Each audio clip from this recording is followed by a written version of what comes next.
Today ಎಷ್ಟೊಂದು ಜನ ನಮ್ಮನ್ನು ನೋಡ್ತಾ ಇದ್ದಾರೆ. ಎಷ್ಟೋ ಡಿಫ್ರೆಂಟ್ಲಿ ಏಬಲ್ಡ್ ವ್ಯಕ್ತಿತ್ವಗಳು ಈಗ ಪ್ಯಾರಾ ಒಲಿಂಪಿಕ್ಸಿಗೆ ನಾವು ಮಾಡಬೇಕು, ಹೆಜ್ಜೆ ಇಡಬೇಕಂತ ನೋಡ್ತಾ ಇರೋರಿಗೆ ಒಂದು ಸ್ಟಾರ್ಟಿಂಗ್ ಪಾಯಿಂಟ್ ಹೇಗೆ ಮ್ಯಾಮ್? ಇವತ್ತು ಹೇಗಿದೆ, ಎಲ್ಲಿಂದ ಶುರು ಮಾಡಬೇಕು ಮ್ಯಾಮ್? ಈಗ ಇರುವಂಥ ಪ್ಯಾರಾ ಸ್ಪೋರ್ಟ್ಸ್ ಅಂತಲೇ ಹೇಳ್ತೀವಿ, ಪ್ಯಾರಾ ಅಥ್ಲೀಟ್ಸ್, ಪ್ಯಾರಾ ಒಲಿಂಪಿಯನ್ಸ್ ಆಗಿರಲಿ, ಪ್ಯಾರಾ ಸ್ಪೋರ್ಟ್ಸ್ ಪೀಪಲ್ ಆಗಿರಲಿ, ಈಗ ನಿಮಗೆ ಹಿಂದೆ ನೋಡುವಂಥ ಯೋಚನೆಯೇ ಬೇಡ. You have a coach, you have camp, you have nutrition food and dieting food, you have financial assistance, financial support, you have recognition. ಇಷ್ಟೆಲ್ಲ ಇದೆ. We are treated on par to the normal athletes. ಈಗ ಅವ್ರಿಗಿಂತ ಜಾಸ್ತಿನೇ ಹೇಳ್ಬೋದೇನೋ, ಅಷ್ಟು ಚೆನ್ನಾಗಿ ನಮ್ಮನ್ನು ಅವರು government ಆಗಲಿ, ಸೊಸೈಟಿ ಆಗಲಿ, ಫ್ಯಾಮಿಲಿ ಪೀಪಲ್ ಆಗಲಿ, they are all treated us ಅಲ್ವಾ. ಇಲ್ಲಿ ಏನಾಗ್ತದೆ ಅಂದರೆ, ಆ ಟೈಮಲ್ಲಿ ನಮಗೆ ಇದೆಲ್ಲ ಯಾವುದೂ ಇರಲಿಲ್ಲ. ಆದರೆ we use to work hard, fight for ourselves and bring dollars to our country. ಇಷ್ಟೆಲ್ಲ ಇದ್ದಾಗ ನಮಗೆ ಕಾನ್ಫಿಡೆನ್ಸ್ ಜಾಸ್ತಿ ಇರ್ತಾಯಿತ್ತು. ಐ ಕ್ಯಾನ್ ಡೂ ದಟ್ ಅಂತ, ಆ ಫೈಟಿಂಗ್ ನೇಚರ್ ಅಂತ ನಾವು ಒಳಗಡೆ ಹೇಳ್ತೀವಲ್ಲ, ಅದಿರ್ತಾಯಿತ್ತು.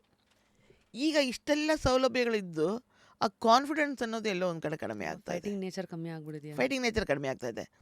ಬಿಕಾಸ್ ನೀವು ಒಂದು ಪದಕ ಗೆದ್ಕೊಂಡು ಬರ್ತೀರಿ, ನಿಮಗೊಂದು ಕ್ಯಾಶ್ ಪ್ರೈಸ್ ಬರುತ್ತೆ, ರಿಕಗ್ನೈಸನ್ ಬರುತ್ತೆ, ನ್ಯೂಸ್ ಪೇಪರ್ ಪ್ರೋಗ್ರಾಮ್ಸು, ಅವಾರ್ಡ್ಸು ಅದೆಲ್ಲ ಬರುತ್ತೆ.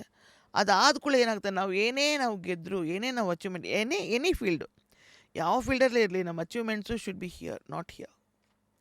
ಇಲ್ಲಿ ತನಕ ಮಾತ್ರ ಇರಬೇಕು ನಮ್ಮದು. ಸಕ್ಕದಾಗಿ ಹೇಳಿದ್ರಿ.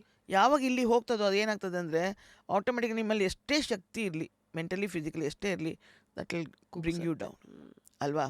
ಈ ಥರ ಸೌಲಭ್ಯಗಳೆಲ್ಲ ಬಂದಾಗ ಏನಾಗ್ತದೆ ಅಂದರೆ, ನಾವು ಎಲ್ಲೋ ಒಂದು ಕಡೆ ಮೂಲೆ ಗುಂಪಾಗಬೇಡ, ಇವತ್ತು ಇಷ್ಟು ಬಂತ ನನಗೆ ಸಾಕು, ಈ ಪದಕದಿಂದ ಇಷ್ಟು ಬಂತ ಸಾಕು, ಮುಂದೆ ನೋಡ್ಕೊಳ್ವಾ ಅಂತ ಒಂದು ರೀತಿಯಲ್ಲಿ ಬಂದುಬಿಡುತ್ತೆ. ಆವಾಗ ನಿಮಗೆ ಪ್ರಾಕ್ಟೀಸ್ ಮಾಡುವಂಥ ಮೂಡು ಹೋಗಿಬಿಟ್ಟಿರುತ್ತೆ, ಡೈಟಿಂಗ್ ಹೋಗಿಬಿಟ್ಟಿರುತ್ತೆ, ಆ್ಯಂಡ್ ದೆನ್ ಜನರನ್ನು ನೋಡುವ ರೀತಿಯಲ್ಲಿ ಹೋಗಿಬಿಡುತ್ತೆ.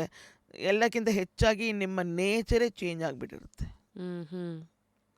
ಈ ಥರ ಎಲ್ಲ ಬಂದಾಗ ಏನಾಗುತ್ತೆ ಅಂದರೆ, ನ್ಯಾಚುರಲಿ ನಿಮಗೆ ಕಾನ್ಫಿಡೆನ್ಸು ನೀವೇ ಕಡಿಮೆ ಮಾಡ್ಕೊಂಬಂದುಬಿಡ್ತೀರ. ನಾನು ಲಾಸ್ಟ್ ಟೈಮ್ ನಾನು ಗೋಲ್ಡ್ ಗೆದ್ದಿದ್ದೆ, ಈ ಸಲ ನನಗೆ ಏನೂ ಬಂದಿಲ್ಲ ಅಂದರೆ, that is not coach mistake ಅಲ್ವಾ, that is not environment mistake, that is not tournament mistake, that is your mistake ಅಲ್ವಾ. ಈಗ ಫಾರ್ ಎಕ್ಸಾಂಪಲು ಮಿನಿಟ್ ಪೋಗೆಟು ಅವರು 100 ಗ್ರಾಮ್ಸಲ್ಲಿ ಕಡಿಮೆ ಆದರು ಅಂತ, you should be knowing about your diet, about your practice, about your exercises and everything, about your play ಅಲ್ವಾ. ಇದರಲ್ಲಿ ಕಡಿಮೆ ಆಯಿತು ಅಂತ ಬಂದಾಗ ಏನಾಗುತ್ತೆ ಅಂದರೆ, ನನ್ನ ಕೋಚ್ ಸರಿ ಇರಲಿಲ್ಲ, ನನಗೆ ಡಯಟ್ ಸರಿ ಮಾಡಲಿಲ್ಲ, ನಾನು ಡಯಟಿಷಿಯನ್ ಸರಿ ಇರಲಿಲ್ಲ, ಅವ್ರು ನನಗೆ ಸರಿಯಾಗಿ ಇದು ಮಾಡಲಿಲ್ಲ ಅಂತ ಈ ಎಕ್ಸ್ಕ್ಯೂಸಸ್ ಎಲ್ಲ ನಾವು ಕೊಡಬಾರ್ದು. ನಾವು ಎಲ್ಲಿ ತಪ್ಪಿದ್ದೇವೆ, ಎಲ್ಲಿ ಎಡವಿದ್ದೇವೆ ಅನ್ನೋದನ್ನು ನಾವು ಯೋಚನೆ ಮಾಡ್ಕೊಂಬಂದಾಗ, ಆ ಬ್ಲೇಮ್ ಅನ್ನೋ ಪದನೇ ನಮ್ಮ ಲೈಫಿಂದ ಹೋಗ್ಬಿಡುತ್ತೆ. ಇನ್ನೊಬ್ರು ಬ್ಲೇಮ್ ಮಾಡಬೇಕು ಅನ್ನೋ ಪದನೇ. ಒಂದು ಕಾಲದಲ್ಲಿ ಇಂಡಿಯಾದಲ್ಲಿ ಎಲ್ಲರೂ ಮನೆ ಮಕ್ಕಳು ಡಾಕ್ಟರ್ಸು, ಇಂಜಿನಿಯರ್ಸ್ ಆಗಬೇಕು, ಒಲಿಂಪಿಕ್ಸಲ್ಲಿ ಮೆಡಲ್ ಟ್ಯಾಲಿ ನೋಡಿದಾಗ ಮಾತ್ರ ನೀವು ಸಡನ್ನಾಗಿ ರೊಚ್ಚಿಗೆದ್ರೆ ಹೇಗೆ ಅಂತ. ಲೇಟರ್ ಇವತ್ತಿಗೆ ಒಂದು 15-20 ಇಯರ್ಸ್ ಹಿಂದೆ ಇವತ್ತು ಸ್ವಲ್ಪ ಬೆಟರ್ ಆಗಿದೆ. ಆ್ಯಂಡ್ ಅಫ್ಕೋರ್ಸ್ ಪ್ರತಿ ಸತಿ ಮೆಡಲ್ ಗೆದ್ದಾಗ ಆಯಾ ಸರ್ಕಾರಗಳು, ಈಗ ಕರ್ನಾಟಕದಲ್ಲಿ ಗೆದ್ದರೆ ಸರ್ಕಾರ ಇಷ್ಟು ಕೋಟಿ ಕೊಡ್ತು, ಒಂದು ಸೈಟ್ ಕೊಡ್ತು, ಮತ್ತು ನ್ಯಾಷನಲ್ ಕಮಿಟಿ, ಈ ಥರ ಎಲ್ಲ ಅನೌನ್ಸ್ಮೆಂಟ್ಸ್ಗಳು ಇವತ್ತು ನೋಡ್ತಾ ಇದ್ದೀವಲ್ಲ. ಹಾಗಿದ್ರೆ ನಿಮ್ಮ ಕಾಲದಲ್ಲೂ ಈ ಥರ ಮನಿ ಅನೌನ್ಸ್ಮೆಂಟ್ಸ್ಗಳು ಅಥವಾ ಸೈಟ್ ಕೊಟ್ಟಿರೋದು ಈ ಥರ ಏನೂ ಏನೂ ಇರಲಿಲ್ಲ ma'am. Now we are floating on money. ಈಗ ಹೌದಾ, ಈಗ we athletes are floating on money. ಆವಾಗೆಲ್ಲ ಏನೂ ಇರ್ತಾ ಇರಲಿಲ್ಲ. ಭಾಳ ಕಷ್ಟಪಡ್ಕೊಂಡು ನಮ್ಮ ಟ್ರೈನ್ ಫೇರ್ ನಾವೇ ಹಾಕ್ಕೊಂಡು ಹೋಗ್ತಾಯಿದ್ವಿ ನಮ್ಮ ಇದರಲ್ಲಿ. ಅವಾಗ ಫ್ಲೈಟೆಲ್ಲ ಭಾಳ ಆಗ್ತಾನೆ ಇರಲಿಲ್ಲ. We were not afford to go by flight at all. International level ಮಾತ್ರ ಫ್ಲೈಟಲ್ಲಿ ಹೋಗ್ತಾ ಇದ್ವಿ. ಅದಕ್ಕೂ ನಾವೆಲ್ಲ ಅವಾಗ 10-20 ಸಾವಿರ ರೂಪಾಯಿ ಫ್ಲೈಟ್ ಚಾರ್ಜಸ್ ಹೋದ್ರು ನಾನು ಎಲ್ಲ ಕಡೆ ಮಾಡ್ಕೊಂಡಿದ್ದು. ನಾವೇ ಮಾಡ್ಕೊಂಡು. Tournament prize money and all of that ಏನೂ ಇಲ್ಲ ಮ್ಯಾಮ್. ಸ್ಟೇಟ್ ಆಗಲಿ ನ್ಯಾಷನಲ್ ಆಗಲಿ ಯಾವುದು ಪ್ರೈಸ್ ಅಷ್ಟೇ ತೊಗೊಂಡು ಬರ್ತಾ ಇದ್ವಿ ನಾವು ಆವಾಗ. ನಂದು ಆಲ್ಮೋಸ್ಟ್ ಆಲ್ 429 ಪ್ಲಸ್ ಇದೆಲ್ಲ ಮೆಡಲ್ಸು. 397 ಗೋಲ್ಡ್, 27 ಸಿಲ್ವರ್ ಅಂಡ್ ಅದಷ್ಟು ಎಲ್ಲನೂ ಝೀರೋ ಮನಿನೇ. ಅದು ಯಾವುದೂ ಇಲ್ಲ. ಮತ್ತೆ ಹೌ ಇಸ್ ಇಟ್ ಟುಡೇ?